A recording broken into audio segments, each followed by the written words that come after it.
Hello friends, कैसे हैं आप सब। आज हम लेके आए आप सभी के लिए डेली की तरह दोस्तों रेलवे की प्रीवियस ईयर क्वेश्चन की सीरीज, जो हम डेली शाम को आप सभी के लिए लेके आते हैं। फ्रेंड्स, जो भी फ्रेंड्स हमारी वीडियो में नए हैं तो वीडियो में एंड तक बने रहें। हम आपको बताना चाहेंगे दोस्तों, इस सीरीज में अपन टॉप 25 क्वेश्चन की बात करेंगे, जो कि फ्रेंड्स रेलवे के एनटीपीसी का एग्ज़ाम दोस्तों और आरपीएफ का एग्ज़ाम और एएलपी के एग्ज़ाम के लिए बहुत ही इंपॉर्टेंट क्लास है। तो वीडियो में एंड तक बने रहें फ्रेंड्स, क्योंकि इन्हीं इन्हीं क्लास के दोस्तों क्वेश्चन है, पहले जो पेपर हुए हैं इन्हीं के, ये सीरीज इसी से ली गई है। पूरे के पूरे क्वेश्चन दोस्तों एमसीक्यू बेस्ड फॉर्मेट में हैं। साथ ही साथ दोस्तों हर क्वेश्चन को आपको डिटेल में आपको देख सकते हैं किस प्रकार से पढ़ाया जाएगा। तो वीडियो में एंड में बने रहें फ्रेंड्स। और मैं बताना चाहूँगा फ्रेंड्स आप सभी को लिए, हम सुबह 4 बजे 4 AM पे दोस्तों करंट अफेयर्स की क्लास भी लेके आते हैं, तो आप हमारे प्लेलिस्ट में आके चेक कर सकते हैं। तो स्टार्ट करते हैं वीडियो। आप पहला क्वेश्चन आप देख सकते हैं, क्या पूछा गया है दोस्तों, निम्नलिखित में से कौन सी बीमारी जीवाणुओं के कारण होती है। तो दोस्तों बैक्टीरियल डिसीज़ कौन कौन सी हैं, ABCD में से कौन सा आंसर सही होगा। तो फ्रेंड्स इसमें से आप देख सकते हैं बैक्टीरियल डिसीज़ कौन कौन सी लग रही है आपको, एंथ्रेक्स। एंथ्रेक्स दोस्तों इसमें से बैक्टीरियल डिसीज़ है, ठीक है। डी नंबर का ऑप्शन बिल्कुल आंसर सही होता है। अब आप नीचे देख सकते हैं दोस्तों, जीवाणुओं द्वारा होने वाली बीमारियां कौन कौन सी होती है। एंथ्रेक्स होती है दोस्तों, हैजा होता है, क्षय रोग होता है जिसको टीबी भी बोला जाता है, काली खांसी होता है दोस्तों, डिप्थीरिया होता है, टेटनेस होता है, टाइफाइड होता है। ये सारी की सारी बीमारी किससे होती है, जीवाणुओं से हो रही हैं। और उसी तरह दोस्तों विषाणुओं से होने वाली बीमारी कौन कौन सी हैं, बड़ी माता, रेबीज, एड्स, इन्फ्लुएंजा, चेचक, खसरा, पोलियो। ये सारी की सारी बीमारी दोस्तों विषाणुओं से होती हैं। अगले क्वेश्चन की ओर चलते हैं। नेक्स्ट क्वेश्चन आप देख सकते हैं, क्या पूछा गया है, निम्नलिखित में से कौन सा एक प्रकार का सोशल नेटवर्किंग एप्लीकेशन नहीं है दोस्तों। तो सोशल नेटवर्क एप्लीकेशन कौन कौन से हैं आपको पता ही है दोस्तों। ट्विटर है, ठीक है, फेसबुक है, लिंक्डइन है दोस्तों, पर हैप्टिक हैप्टिक नहीं है दोस्तों, ठीक है। बी नंबर का ऑप्शन है इसमें बिल्कुल आंसर सही होगा। कौन सा नहीं है, हैप्टिक नहीं है, बी नंबर का ऑप्शन बिल्कुल आंसर सही होगा। ट्विटर को दोस्तों अब एक्स भी बोलने लगे हैं, है ना। तो इसका सही आंसर क्या होगा फ्रेंड, बी नंबर का ऑप्शन। सामाजिक नेटवर्किंग सेवा एक ऑनलाइन सेवा होती है जो लोगों के बीच सामाजिक नेटवर्किंग अथवा सामाजिक संबंधों को बनाने अथवा उनको परिलक्षित करने का केंद्र होती है, जैसे कि ट्विटर, फेसबुक, लिंक्डइन आदि। नेक्स्ट क्वेश्चन की ओर चलते हैं। नेक्स्ट क्वेश्चन आप देख सकते हैं, क्या पूछा गया है, सूर्य की चमकती सतह को क्या कहा जाता है दोस्तों। वेरी इंपॉर्टेंट क्वेश्चन है। आपको पता है दोस्तों पूरी क्लास में आपको GS से क्वेश्चन मिलेंगे, तो वीडियो में बिल्कुल एंड तक बने रहें। और साथ ही साथ दोस्तों बताना चाहूँगा, आखिरी में आपसे एक क्वेश्चन पूछा जाता है क्वेश्चन ऑफ द डे के तौर पर। अगर आपको उसका आंसर पता हो तो आप बिल्कुल उसका आंसर दे सकते हैं कमेंट बॉक्स में। तो इसका क्वेश्चन का आंसर क्या होगा, सूर्य की चमकती सतह को क्या कहा जाता है दोस्तों, तो फोटोस्फीयर बोला जाता है, ठीक है। ए नंबर की ऑप्शन बिल्कुल आंसर सही होगा। दोस्तों इसके बारे में थोड़ा डिटेल में देख लेते हैं अपन। संवहनीय मेखला की सतह अर्थात सूर्य के धरातल की चमकती सतह को प्रकाश मंडल या फोटोस्फीयर कहते हैं, ठीक है। इसका तापमान दोस्तों 6000 डिग्री सेल्सियस होता है। इस मंडल में प्रकाश के कुछ रंगों का अवशोषण हो जाता है, जहाँ जहाँ पर प्रकाश के रंगों का दोस्तों, ठीक है, अवशोषण होता है, उसको क्या बोला जाता है दोस्तों, तो सूर्य की चमकती सतह क्या बोला जाता है, फोटोस्फीयर। अगले क्वेश्चन की ओर चलते हैं। नेक्स्ट क्वेश्चन आप देख सकते हैं, क्या पूछा गया है, RBI का प्रतीक क्या है दोस्तों। RBI दोस्तों आपको पता है, रिजर्व बैंक ऑफ इंडिया, इसका प्रतीक क्या है दोस्तों। तो ABCD में से कौन सा आंसर सही होगा, एक ताड़ के पेड़ के सामने बंगाल टाइगर, ठीक है, ये इसका प्रतीक है। देश के बैंकों को बैंक कहा जाने वाला दोस्तों RBI का आधिकारिक प्रतीक चिन्ह एक ताड़ के पेड़ के सामने बंगाल टाइगर है। यह चिन्ह अनौपचारिक अतीत की निशानी है और इसे ईस्ट इंडिया कंपनी के प्रतीक चिन्ह से लिया गया है। नेक्स्ट क्वेश्चन की ओर चलते हैं। नेक्स्ट क्वेश्चन आप देख सकते हैं, क्या पूछा गया है दोस्तों, भारत छोड़ो आंदोलन की 78वीं वर्षगांठ कब मनाई गई थी। ठीक है दोस्तों, तो भारत छोड़ो आंदोलन की 78वीं वर्षगांठ कब मनाई गई थी। ABCD में कौन सा आंसर सही होगा, तो 8 अगस्त 2020 को मनाई गई थी, ठीक है। उस समय जो क्वेश्चन पूछा हुआ दोस्तों 2020-2021 के पेपर जब हुए थे उस समय का क्वेश्चन है ये। इसका सही आंसर क्या हुआ, 8 अगस्त 2020। दोस्तों अगस्त क्रांति अथवा भारत छोड़ो आंदोलन की 78वीं वर्षगांठ 8 अगस्त 2020 को पूरे देश में मनाई गई। महात्मा गांधी ने 8 अगस्त 1942 को, जी आपको ये डेट ध्यान रखना है, कौन सी, 8 अगस्त 1942, 8 अगस्त 1942 को ब्रिटिश शासन को समाप्त करने अथवा अंग्रेजों को देश छोड़ने का आह्वान और मुंबई में अखिल कांग्रेस समिति के सत्र के दौरान भारत छोड़ो आंदोलन की शुरुआत की थी। बहुत बार क्वेश्चन पूछा जाता है भारत छोड़ो आंदोलन की शुरुआत कब से हुई थी, 1942। ठीक है, नेक्स्ट क्वेश्चन की ओर चलते हैं। नेक्स्ट क्वेश्चन आप देख सकते हैं क्या पूछा गया है दोस्तों। एन आर एच एम का पूर्ण रूप क्या है दोस्तों? तो एन-आर-एच-एम का पूर्ण रूप क्या है? ABCD में कौन सा आंसर सही होगा दोस्तों? नेशनल रूरल हेल्थ मिशन है। ठीक है, बी नंबर का ऑप्शन आपको बिल्कुल आंसर सही होता है। राष्ट्रीय ग्रामीण स्वास्थ्य मिशन, जिसको नेशनल रूरल हेल्थ मिशन बोला जाता है, पूरे भारत में ग्रामीण क्षेत्र के लोगों के स्वास्थ्य को सुधारने के लिए एक ग्रामीण कार्यक्रम है। अगले क्वेश्चन की ओर चलते हैं। नेक्स्ट क्वेश्चन आप देख सकते हैं क्या पूछा गया है। यूथ स्ट्राइक फॉर क्लाइमेट आंदोलन के संस्थापक कौन हैं, जिन्हें नोबेल शांति पुरस्कार के लिए भी नामांकित किया गया था? Youth strike for climate. ठीक है दोस्तों, यूथ स्ट्राइक फॉर क्लाइमेट, इसके दोस्तों आंदोलन के संस्थापक कौन है? ABCD में कौन सा आंसर सही होगा दोस्तों? तो ग्रेटा थुनबर्ग है। ठीक है, ग्रेटा थुनबर्ग, सी नंबर का ऑप्शन बिल्कुल आंसर सही होगा। अगले क्वेश्चन की ओर चलते हैं। नेक्स्ट क्वेश्चन आप देख सकते हैं क्या पूछा गया है दोस्तों। भारत में कोविड-19 के कारण प्रथम पुष्टिकृत मृत्यु कहाँ पर हुई थी? उस समय दोस्तों 2020-21 का पेपर हुआ था, तो उस समय ये करंट क्वेश्चन होगा, तो इसका भी अपन आंसर देख लेते हैं फ्रेंड्स। तो कहाँ हुई थी? ये कर्नाटक में हुई थी। ठीक है, नेक्स्ट क्वेश्चन की ओर चलते हैं। नेक्स्ट क्वेश्चन आप देख सकते हैं क्या पूछा गया है दोस्तों। आप देख सकते हैं एस्ट्रोस्फीयर पृथ्वी की डैश के ऊपरी हिस्से का अत्यधिक श्यान यांत्रिक रूप से दुर्बल एवं तन्नीय प्रगतिशील क्षेत्र है। इसको क्या बोला जाता है दोस्तों? इसको मेंटल बोला जाता है, जिसको हिंदी में प्रावरण भी बोला जाता है। ठीक है दोस्तों, एस्ट्रोस्फीयर पृथ्वी की प्रावरण के ऊपरी हिस्से का अत्यधिक श्यान यांत्रिक रूप से दुर्बल एवं तन्नीय प्रगतिशील क्षेत्र है। ठीक है, बी नंबर का ऑप्शन बिल्कुल आंसर सही होगा। अगले क्वेश्चन की ओर चलते हैं। नेक्स्ट क्वेश्चन आप देख सकते हैं क्या पूछा गया है। भारत में सर्वाधिक उपलब्ध एवं सर्वाधिक सघन रूप से कृषि हेतु प्रयोग की जाने वाली मिट्टी कौन सी है? तो आपको पता ही होगा कौन सी है, जलोढ़ मिट्टी है। कौन सी? जलोढ़ मिट्टी, बी नंबर का ऑप्शन आपको बिल्कुल आंसर सही होगा। दोस्तों जलोढ़ मिट्टी, इस मिट्टी का विस्तार लगभग 15 लाख वर्ग किलोमीटर में है। यह देश में सबसे अधिक 43% भूभाग पर पाई जाती है। यह मिट्टी सर्वाधिक सघन रूप से कृषि हेतु प्रयोग की जाने वाली मिट्टी है।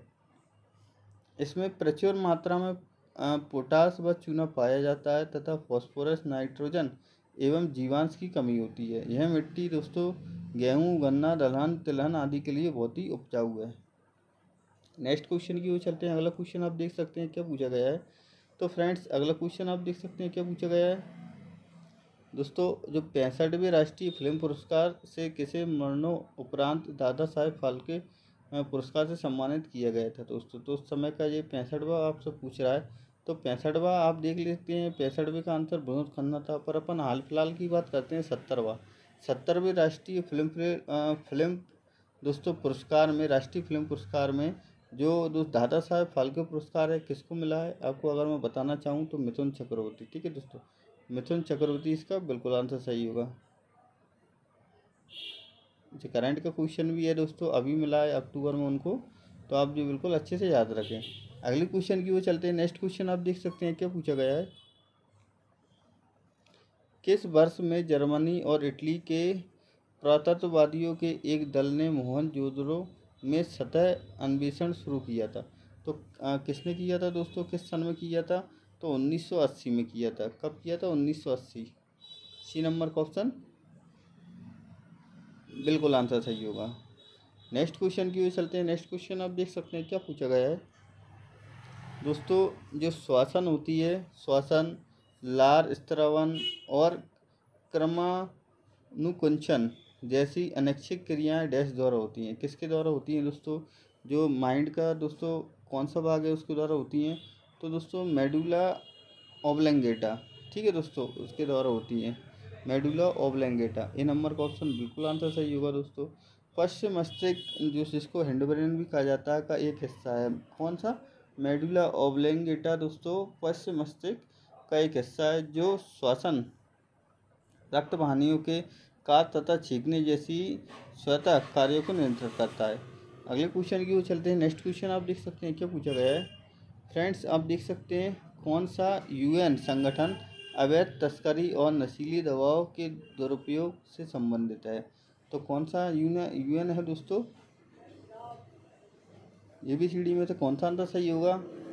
तो यूएनओडीसी दोस्तों, ठीक है, जिसको यूएनओडीसी बोला जाता है, United nation office on drugs and crime, ठीक है। इसकी स्थापना कब की गई थी? 1977 में की गई थी।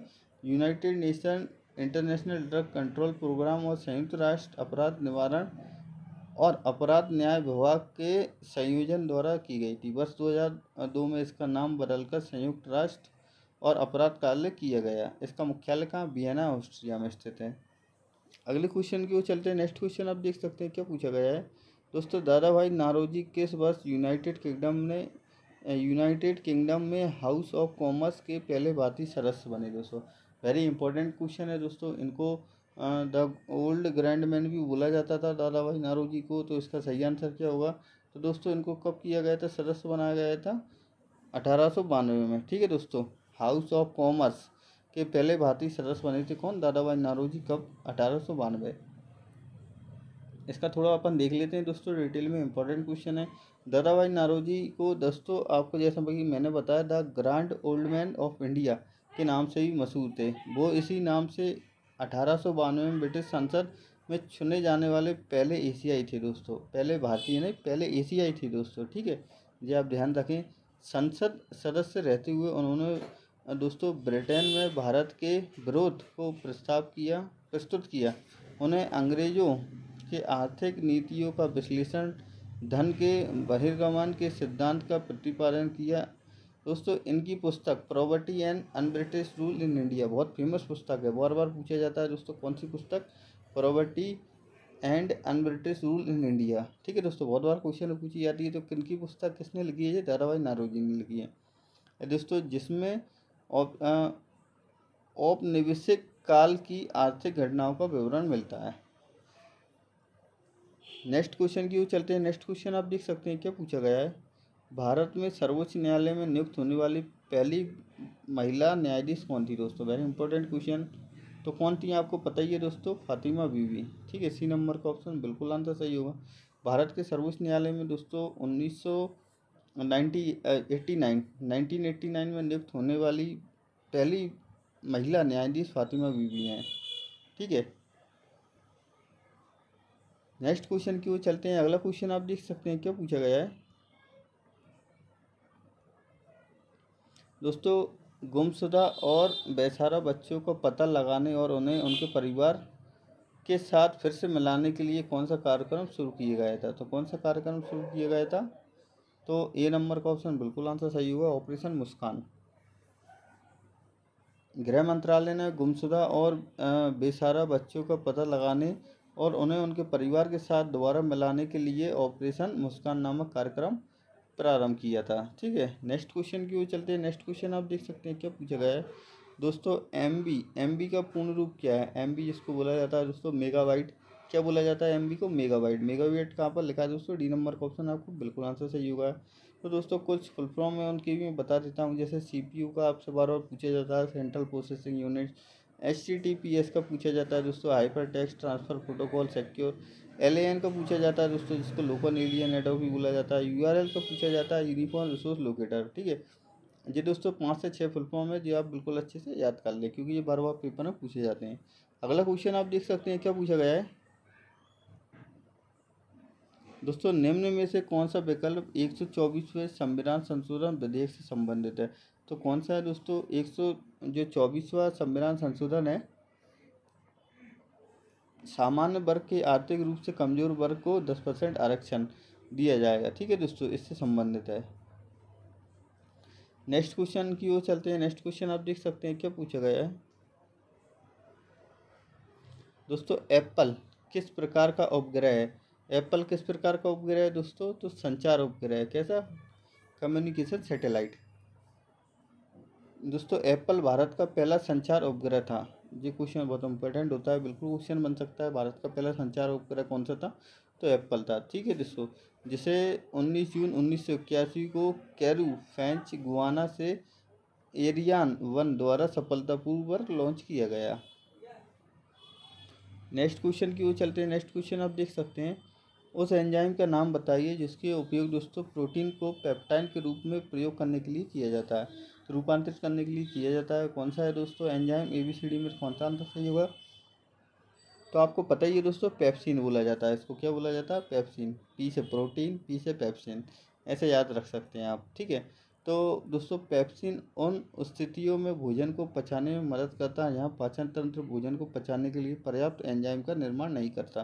दोस्तों यह एक एंजाइम है जिसके जाइमुनेज दोस्तों को पेट में मुख्य कोशिका द्वारा रिलीज किया जाता है। इसका मुख्य कार्य प्रोटीन को पेप्टाइड में बदलना होता है। अगले क्वेश्चन की ओर चलते हैं। नेक्स्ट क्वेश्चन आप देख सकते हैं क्या पूछा गया है दोस्तों आइरोप्ट्यूना क्या है दोस्तों? आइरोप्ट्यूना क्या है दोस्तों? तो अधोजल ड्रोन है, अंडर वाटर ड्रोन जिसको बोला जाता है। ठीक है दोस्तों, अंडर वाटर ड्रोन है कौन सा? आइरोप्ट्यूना। भारत का पहला व्यावसायिक अंडर वाटर ड्रोन आइरोप्ट्यूना दोस्तों है भारत सरकार के रक्षा मंत्रालय के द्वारा अप्रैल 2018 में शुरू किए गए रक्षा उत्कृष्टता में नवाचार कार्यक्रम के तहत केरल के स्टार्टअप द्वारा विकसित किया गया है। नेक्स्ट क्वेश्चन की ओर चलते हैं। नेक्स्ट क्वेश्चन आप देख सकते हैं क्या पूछा गया है, बंगाल में किस क्रांतिकारी संगठन की स्थापना वीरेंद्र कुमार घोष ने की थी? तो कौन सा क्रांतिकारी दोस्तों संगठन था? तो अनुशीलन समिति थी। ठीक है दोस्तों, 1902 में बंगाल में पहले क्रांतिकारी संगठन अनुशीलन समिति की स्थापना दोस्तों मिदनापुर में ज्ञानेंद्रनाथ बसु द्वारा तथा कलकत्ता में जितेंद्र नाथ बनर्जी और वीरेंद्र नाथ घोष द्वारा की गई थी। ठीक है, अगले क्वेश्चन की ओर चलते हैं। नेक्स्ट क्वेश्चन आप देख सकते हैं क्या पूछा गया है दोस्तों, अंता ग्रथन वह बिंदु है जिस पर तंत्र का देश आवेग गुजरता है। ठीक है दोस्तों, कौन सा आंसर सही होगा दोस्तों इसका ABCD में से? तो बी नंबर का ऑप्शन आपका बिल्कुल सही होता है दोस्तों। अंतर्ग्रथन वह बिंदु है जिस पर तंत्रिका एक न्यूरॉन से दूसरे तक आवेग गुजरता है। ठीक है, अगले क्वेश्चन की ओर चलते हैं। नेक्स्ट क्वेश्चन आप देख सकते हैं क्या पूछा गया है दोस्तों, तो अपन ने 25 क्वेश्चन कर लिए हैं। अब आपसे अपन बात करते हैं किसकी? क्वेश्चन ऑफ द डे की। जो कौन सा 26 तारीख का क्वेश्चन ऑफ द डे था, जो मैंने आपसे कल पूछा था, उसका आंसर मैं आज दूंगा आपको। ठीक है, तो पीली क्रांति दोस्तों इनमें से किस संदर्भित करती है? किससे संबंधित है पीली क्रांति? आपको पता ही है किससे संबंधित थी पीली क्रांति। ABCD में से कौन सा आंसर सही होगा? तो तिलहन उत्पाद से। ठीक है दोस्तों, ऑयल सीड से। Increase the production of oil seed, C number का ऑप्शन बिल्कुल सही आंसर होगा। आज के क्वेश्चन ऑफ द डे की बात करते हैं फ्रेंड्स। क्या पूछा गया है तो दोस्तों, किस प्रधानमंत्री का जन्म भारत को स्वतंत्रता मिलने के बाद हुआ था? तो वेरी इंपॉर्टेंट क्वेश्चन है।